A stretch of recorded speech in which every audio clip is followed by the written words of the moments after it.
सर्वोच्च न्यायालयाने खासदार आमदारांनी मतदानासाठी लाच घेतल्याच्या प्रकरणी 1998चा निकाल रद्द केला. निकाल देताना न्यायपीठ म्हणाले की लाचखोरीच्या प्रकरणांना संसदीय विशेषाधिकारांतर्गत संरक्षण दिले जात नाही आणि 1998च्या निकालाचा अर्थ घटनेच्या कलम 105 आणि 194च्या विरोधात आहे. सभागृहात खासदार आणि आमदार भाषण देण्यासाठी किंवा मतदान करण्यासाठी लाच घेण्याच्या कायदेशीर संरक्षणाबाबत सर्वोच्च न्यायालयाने महत्त्वपूर्ण निर्णय दिला आहे. मतांच्या बदल्यात नोटा घेणाऱ्या खासदार आमदारांना कायदेशीर संरक्षण नाही असे सर्वोच्च न्यायालयाचे म्हणणे आहे. सरन्यायाधीश DY चंद्रचूड, न्यायमूर्ती AS बोपण्णा, न्यायमूर्ती MM सुंदरेश, न्यायमूर्ती PS नरसिम्हा, JB पार्डीवाला, न्यायमूर्ती संजय कुमार आणि न्यायमूर्ती मनोज मिश्रा यांच्या खंडपीठाने हा निकाल दिला.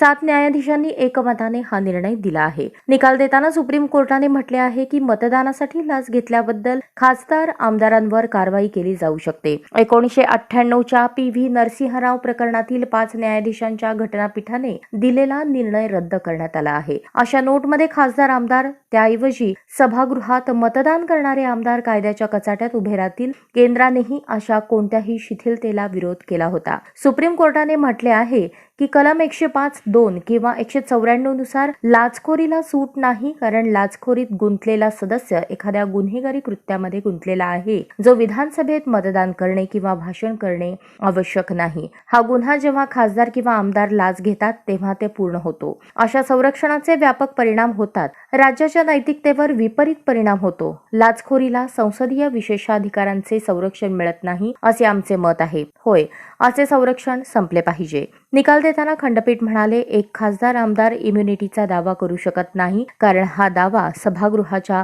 सामूहिक कामकाजाशी संबंधित आहे. कलम 105 विचारविनिमयासाठी वातावरण राखण्याचा प्रयत्न करते. अशा प्रकारे जेव्हा एखाद्या सदस्याला कोणाला लाच दिली जाते, भाषण करा, मग हे वातावरण बिघडते. खासदार आमदारांचा भ्रष्टाचार आणि लाचखोरी भारतीय संसदीय लोकशाहीची कार्यपद्धती नष्ट करते.